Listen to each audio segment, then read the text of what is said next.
Good morning friends, आप सभी लोगों का स्वागत है मेरे इस दूसरे ब्लॉग में। आज सुबह सुबह जल्दी उठ गए थे क्योंकि आज हमने एक बहुत बड़ी ज़बरदस्त जगह जा रहे हैं जहाँ की गढ़वाल में रुद्रप्रयाग, जहाँ की पंच केदारों में से एक जो केदार है मधमेश्वरनाथ, जहाँ भगवान शिव की पूजा होती है। आज हमने वहाँ जाने का प्लान बनाया है। बाइक से हमारा ये पूरा का पूरा सफ़र रहेगा और 2 लोग हम इस सफ़र में जा रहे हैं। जो रास्ते में जो जो चीज़ें होंगी मैं उन सभी चीज़ों के उन चीज़ों के बारे में आपको बताऊँगा। आप बने रहिए हमारे इस दूसरे ब्लॉग में। पैकिंग हमने सारी कंप्लीट कर ली है। अब बाकी जो जो चीज़ें हमने रास्ते के लिए हैं सब हमने तैयार है हमारे पास। अब हम आपको बताते हैं और आप बने रहिए।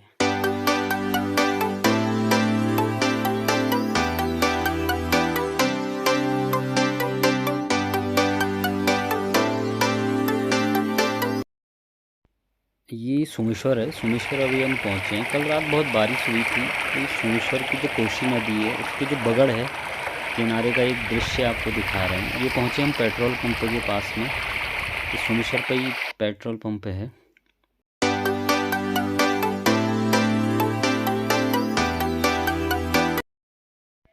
ये है हमारी धन्नो और इस बाइक में हम चले हैं BMW। और ये हमारा थोड़ा सा सामान है। कुछ पल के लिए हमने यहाँ पर रुकने का डिसाइड किया है। निवास भाई मुस्कुरा रहे हैं। उत्तराखंड की खूबसूरत वादियों का जिक्र हो और उसमें कौशानी का नाम ना आए, यार ऐसा कहाँ संभव है भाई। इसी को भारत का स्विट्जरलैंड भी किसको कहा जाता है। और कौसानी का ही पुराना नाम क्या था, एक बलना था। ये जो सामने दिख रहा है आपको यहाँ पर त्रिशूल, नंदा देवी, पंचाचूली, ये पर्वत सब यहीं से दिखाई देते हैं कौसानी से। लेकिन है क्या, अभी बादल लगा है तो मैं आपको दिखा नहीं पा रहा हूँ मैं इसको। ये सामने से ये आप सब यहाँ से दिख जाता है। ये पिंगनाथ चोटी पर ही बसा हुआ है कौसानी। और हिमालय की खूबसूरती को यार ये अपने आप में समेटा हुआ है। ये देखिए हमारे पूर्वज भी हमें यहाँ पर दिख रहे हैं। ये भी लगे हुए हैं किसी न किसी रास्ते को। अब यहाँ से पूरा का पूरा डाउन नीचे को। तो अब हमने क्या किया कि गाड़ी को पूरा का पूरा न्यूट्रल कर दिया है। अब हम चलें तो मैं आप लोगों को यार कौसानी के बारे में बताऊं तो एक कौशिक मुनि हुआ करते थे। तो उन्होंने यहाँ बहुत ही ज़्यादा कठोर तपस्या करी। उस कठोर तपस्या के चलते हुआ क्या कि यहाँ का नाम कौशानी रख दिया गया। और ये आनंदा होम स्टे भी यहाँ पर दिखेगा। इसके साथ साथ यहाँ पर क्या है कि ऊन सॉल फैक्ट्रियाँ देखिए। यहाँ पर एक कुमाऊं अमर वूल कौशानी करके ये फैक्ट्री थी। तो ये बड़ा ही मनोरम दृश्य है। यहाँ पर स्वामित्वानंद पंत का जन्म हो गया। गांधी जी हो गए। गांधी जी भी एक बार यहीं पर आए थे। गांधी जी 1929 में यहाँ आए थे और 12 दिन के लिए कौशानी में रहे थे। और उन्होंने यहाँ अनाशक्ति योग की पृष्ठभूमि पर एक टीका भी यहाँ पर लिखी थी। इस कारण भी हमारा ये जो कौशानी है बड़ा ही फेमस है। ये कौशानी सॉल फैक्ट्री है। और इसके साथ साथ मैं आपको बताऊं कि यहाँ जो जितने भी जो ग्रामीण रहते हैं यहाँ वो अपने हाथ से इन सॉलों को बनाते हैं। और यहाँ अचार हो गया, मुरब्बा हो गया। और अगर ये इन दुकानों से आप ले लीजिए और बड़ा ही टेस्ट है आपको यहाँ पर देखने को मिलेगा। तो यार मैं बात कर रहा था गांधी जी की। गांधी जी ने एक यहाँ पर अनाशक्ति आश्रम बना हुआ है, अनाशक्ति आश्रम। तो इसका निर्माण जो है ना गांधी जी को श्रद्धांजलि देने के लिए किया था। और यहाँ लक्ष्मी आश्रम है, पंत म्यूजियम है, यहाँ सुमित्रानंद पंत की याद में वो बना हुआ है। पिनाकेश्वर मंदिर है, जिसको भाई को अगर ट्रैकिंग अगर किसी को करनी हो ना, पिनाकेश्वर मंदिर में भगवान शिव की पूजा होती है। तो जिस किसी को भी अगर ट्रैकिंग करनी हो तो ज़रूर वो वहाँ पर जाए। ये पिनाकेश्वर जो मंदिर है। कौशानी में चाय की खेती यहाँ होती से है और ये गरियास टी कहेंगे बड़ी कर्णप्रयाग फेमस से है नीचे को, कौशानी की। कर्णप्रयाग से बहुत ऊपर है। हम यहाँ पर ऊपर पहुँचे हुए हैं और ये बड़ा मस्त सा लोकेशन यहाँ पर दिख रहा है। अब मुझे लग रहा है कि ये निवास भाई बैठे थक गए हैं, बाइक ये चला रहे हैं कब से। और आज मौसम ने बड़ा अच्छा साथ दिया है। ये सुंदर सा गांव सामने दिख रहा है, लेकिन नाम पता नहीं है। शायद ये सिरकोट है या ढोला गांव या कजुली, मुझे इससे कंफर्म ये नहीं पता कि गांव कौन सा है। निवास भाई जब भी मैं इनकी ओर कैमरा कर रहा हूँ तो बड़े शांत से हो जा रहे हैं। ये सामने व्यू पॉइंट ऑफ त्रिशूल पीक यहाँ से दिखता है, कहते हैं इसकी लोकेशन। लेकिन मौसम सही नहीं है तो इसलिए दिख नहीं रहा है। बहुत सामने भी ख़राब है। बादल लगे हुए हैं।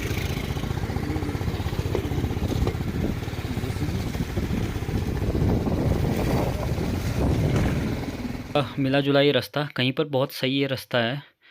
और ये सामने से ये है क्रेन।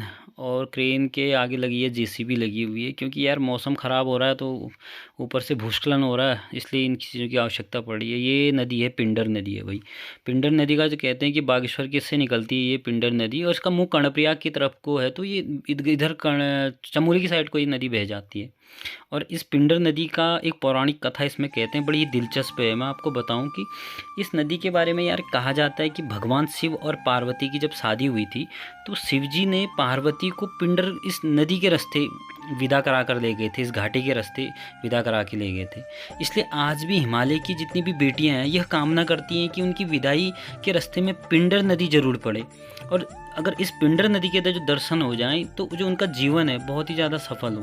तो आप भी जो भी शादी आदि करे तो ज़रूर इस रास्ते से जाए, वैसे ना जाए तो कम से कम घुमाने तो ज़रूर ले आएँ इस चारों ओर इस रास्ते पे। अब हमारा एक मूड बन रहा है कि यार अब भूख लग रही है, अब कहीं पर एक ऐसी जगह रुकते हैं, खाना हम लेकर के आए हैं जहाँ पर हम खाना खाएं। तो आगे नीचे कहीं पर लग नहीं रहा कि हम कब से सोच रहे हैं कि कहाँ पर बाइक लगाएं, तो जहाँ पर हमें मौका मिलेगा तो यार हम वहाँ पर रुक करके खाना यहाँ पर स्टार्ट हो रहा है। थोड़ा चिकन है, ये हम पूरी बना के लाए थे। निवास भाई टुकड़े खाने में लगे हुए हैं मस्तिष्क के साथ। देखो अभी इतना ये है, इतने पीस ये हैं, तो फिलहाल बड़ा मस्त हो रहा है। और हाँ इतना और बचा, अब कोई 2-4 लोग और होते खाने वाले तो बड़ा मज़ा आ जाता। चलो कोई नहीं, ये नदी बह रही है, इस नदी के किनारे पे हम। तो यार दोस्तों अब हम पहुँचे हैं कर्णप्रयाग के बाद पहुँच गए अब हम रुद्रप्रयाग में। और इधर जो ये नदी दिख रही है अलकनंदा है और इधर से आ रही है मंदाकिनी। तो ये शहर पूरा का पूरा कहलाया रुद्रप्रयाग शहर है भाई। ये है मंदाकिनी नदी, और जो ये सामने आपको दीवार दिख रही है, कुछ समय पहले ये बरसात में सारी दीवार क्या हो गई थी, पूरी टूट गई थी। अब तो फिर भी ये बहुत अच्छा सब चीज़ यहाँ पर ही पुल वुल दोबारा से बन गए हैं, लेकिन पहले हालात बड़े ख़राब थे। इस नदी के साथ साथ ही अब हम अपना आगे को सफ़र बढ़ाते हैं। लेकिन यार आज शाम तक हमें रांची तक पहुंचना होगा, क्योंकि अगली सुबह हमें फिर वहीं से मधमहेश्वर के लिए जाना होगा। चलिए अब आगे धीरे धीरे अब अपने सफ़र को बढ़ाते हैं। ये हमारे जो रात हमने रांची में बिताई थी तो उसके सामने पूरा का पूरा नज़ारा है। ये जो झरने बह रहे हैं, पूरी रात भर यहाँ पर बारिश होती रही। हमें लगा था कि यार हम सुबह जा नहीं पाएंगे यहाँ से अब, लेकिन अभी हम देख रहे हैं कि पूरा का पूरा मौसम फ़िलहाल ठीक है। और जितनी जगह देखेंगे आप, ये होटल के ठीक सामने पूरे के पूरे झरने ये बह रहे हैं। जब भी आप कभी आएँ मधमेश्वर जाने के लिए तो आप रांची में स्टे कर लीजिए। और जो रेंट रहेगा 300 से स्टार्ट होकर के 1000-1500 तक इतना ही होता है कि, और ये डिपेंड करता है कि कितने लोग आप लोग साथ में हैं। ये देखिए ये एक और झरना मिल गया। हर 100 मीटर पे भाई ये झरने ही झरने हैं। बरसात का समय है तो हर जगह पानी ही पानी है। और यहाँ पर तो इतना है ना, ये पूरा कैमरा में कर रहा हूँ और इस पर पूरे छींटे कैमरे तक आ रहे हैं।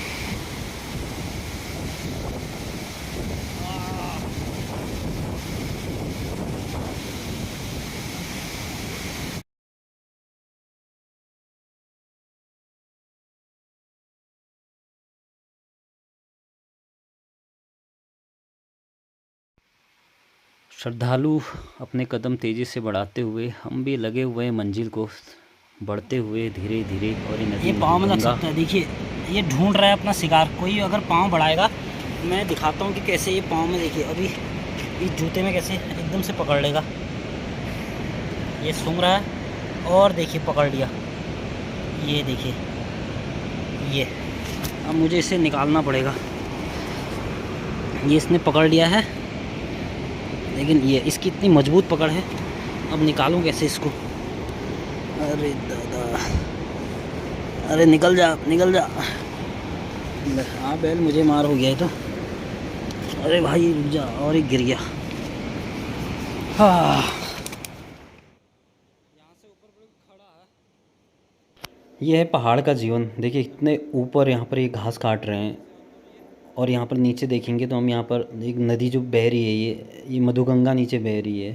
इतना संघर्षशील जीवन इस पहाड़ों में लोग व्यतीत करते हैं, मानना पड़ेगा इन लोगों को।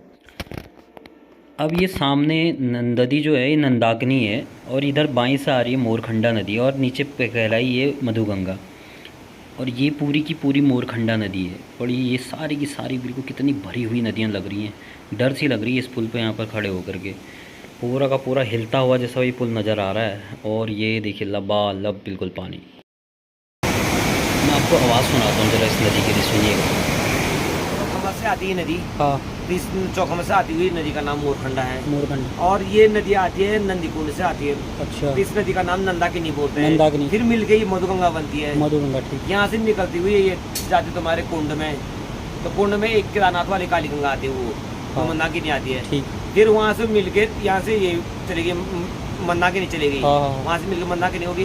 रुद्रप्रयाग में अलकनंदा आती है, वहाँ से वो रुद्रप्रयाग। रुद्रप्रयाग मिल गई है। अच्छा। तो वहाँ से वो आगे चली जाती है। चलो बढ़िया। हमारे भाई जी थे, इन्होंने पूरा अच्छे से बता दिया। एक तो हम समझ नहीं पा रहे कब से नदियाँ कौन कौन सी कहाँ से आ रही हैं, तो भाई जी ने बना दिया। इनका यहाँ बंतोली जगह है, ये सब रुकने की जगह, इनके लॉज वॉज भी हैं। धन्यवाद भाई जी। अब गोंडार से जो ये रास्ता है पूरा खड़ा ही है, तो निवास भाई लगे हुए हैं बिल्कुल लम्हा पैदल।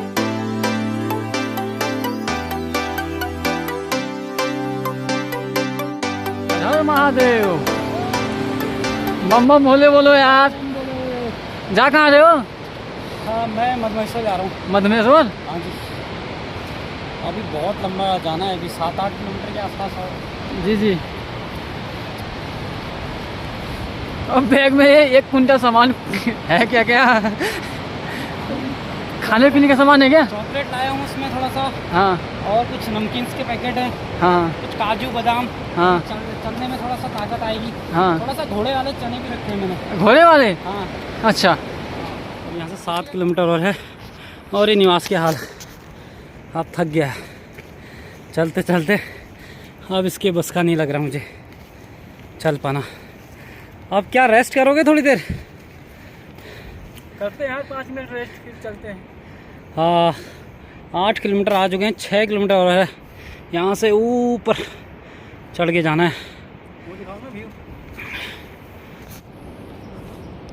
लिखा है मुस्कुरा कर आगे बढ़ोगे, मुश्किलें भी आप पर फिदा हो जाएंगी। क्या बात। और ये नीचे काफ़ी एक नदी बह रही है, मैं आपको इसको एक जूम करके दिखाता हूँ। ये देखिए, और मैंने भी आवाज़ थोड़ा म्यूट करी है, तो नदी की आवाज़ बहुत काफ़ी है। और ये पूरे हरे जंगल, काफ़ी घने बिल्कुल ये जंगल हैं, और तमाम सारे इसमें झरने हर जगह से इसमें आ कर के मिल रहे हैं। और ऊंचाई होने के कारण बादल काफ़ी ऊपर लगे हुए हैं, और ऐसा लग रहा है कि मानो ये पहाड़ बिल्कुल बादलों को टच कर रहे हैं, और बादल भी पहाड़ों के नीचे यहाँ पर हैं। लगभग 4-4.5 हज़ार की हाइट होगी, और यहाँ पर हमने जाना है मधमेश्वर। लास्ट इस पॉइंट पर है मधमेश्वर। सफ़र काफ़ी लंबा है, तो हमें निरंतर इस रास्ते पर बनी रहना पड़ेगा। ये नीचे की चढ़ाई से अब हम इतनी हाइट पर आ गए, इसके लगभग इक्वली पहुँचने वाले हैं। और यहाँ से अभी और ऊपर जाना है, बहुत ऊपर। लोग ये दर्शन करके आ गए हैं, वापस जा रहे हैं। हो, लास्ट फाइनली 2 किलोमीटर और ऊपर बचा हुआ है। थक के हमारे बुरे हाल हो गए। नियाज़ भाई अब ऐसे बैठ गए, बस हमारे लिए खाने के बाद अब एक नमकीन का पैकेट बचा है। ये सब सामान 2 बैग हम लेके आए, लेकिन गलती कर दी हमने, ज़्यादा बैग ले आए। पूरे 12 किलोमीटर हम ऊपर आ गए हैं। पिछले 4 घंटे से 4.5-5 घंटे से हम लगातार चल रहे हैं। ये जाना है रास्ता पूरे ठंडा है, पानी भी टपक रहा है, ऊपर से हल्की हल्की बारिश भी हो रही है। ये अभी पूरा घना जंगल है। अभी बहुत से लोग नीचे को भी जा रहे हैं, कुछ लोग ऊपर को आ रहे हैं, लेकिन चल नहीं पा रहे हैं। 2 केरला से आए थे बंदे, और एक तो बहुत ऊपर चला गया, बहुत तेज़ चल रहा है। वो पिछले लगातार 5-6 दिन से ट्रैकिंग कर रहे हैं वो लोग, लेकिन एक हल्का हो गया बहुत। और शायद बारिश आ गई है। हाँ, बारिश आ गई है, हमें रेनकोट पहनना पड़ेगा। नियाज़ भाई क्या कहेंगे, कैसा लगा? कल केदारनाथ जा चलेंगे?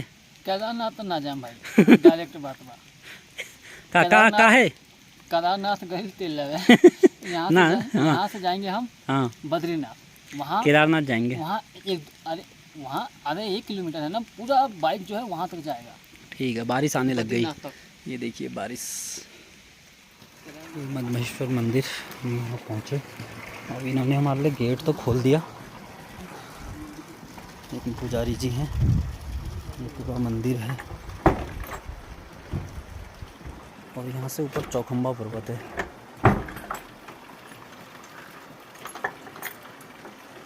यहाँ ऊपर हम हाइट में ऊपर जाएंगे तो वहाँ से फिर ऊपर चौखंबा पर्वत दिख जाता है। चौखंबा पर्वत दिख सकता है क्या अभी? चौखंबा पर्वत दिख जाएगा वहाँ से? पूरा पहाड़ी होगा ना उधर को? मौसम साफ नहीं है। अच्छा, बता रहे हैं मौसम साफ नहीं है।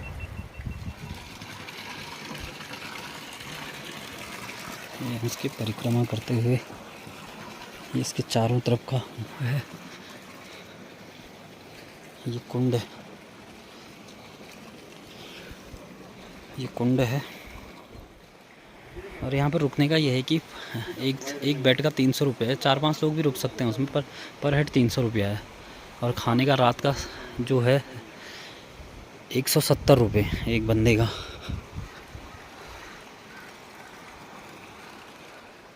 ये मद्महेश्वर का मंदिर है। शाम को इसकी जो फाटक है शाम को खुलेंगे, अभी हमें दर्शन करवा दिए हैं। ये देखिए आप मद्महेश्वर, बहुत ही हाइट में आने के बाद लगभग 18 किलोमीटर रांची से पैदल जाने के बाद हम यहाँ पर पहुँच पाए हैं। इसके ऊपर टॉप में जाने के बाद चौखंबा पर्वत हमें यहाँ से दिखता है और ये पूरा व्यू आप देखिए। इधर को स्टे करने का रात में यहाँ पर स्टे कर सकते हैं, और जो लोग यहाँ पर स्टे करेंगे वो शाम को 7 बजे आरती पे शामिल हो सकते हैं। बहुत सारे लोग, कुछ लोग अभी आ गए हैं, कुछ लोग नीचे चले गए हैं। अभी हम लोग भी नीचे को जाएंगे यहाँ से। मद्महेश्वर, मैं आपको एक खासियत इस मंदिर की बता दूं, यहाँ भगवान शिव की नाभि की पूजा की जाती है। जिस प्रकार से तुंगनाथ में भुजाओं की पूजा की जाती है, उसी प्रकार मद्महेश्वर जी में भी नाभि की पूजा की जाती है। अगेन हम फिर सुबह गए थे यहाँ से 18 किलोमीटर जा करके 18 किलोमीटर फिर हम यहाँ पर पहुँच गए वापस। वो उधर टॉप में गए थे, इधर लास्ट जहाँ पर कोहरा दिख रहा है। और फिर अभी हम सुबह 6:30 बजे के आसपास निकले थे। मैं आपको घड़ी में दिखाऊं तो ये रहा 32 किलोमीटर 71। ये मैंने नीचे 3 किलोमीटर के बाद स्टार्ट करी थी। लगभग हम 36 किलोमीटर के आसपास हो आए हैं। और नीचे टाइम दिख रहा है 11:10:49। लगभग 11 घंटे में हमने ये वापस हम फिर से रांची दोबारा यहाँ पर पहुँच चुके हैं। नीचे लोकल गांव वाले हैं, ये निवास भाई खड़ा है। हम इतना सामान ले गए थे, हमने एक बेवकूफ़ी करी, इतना ज़्यादा सामान लेके गए, इतने बैग। ये निवास भाई क्या कहोगे? मेरी ओर कर, फिर मिलेंगे अगले साल। मज़ा आया?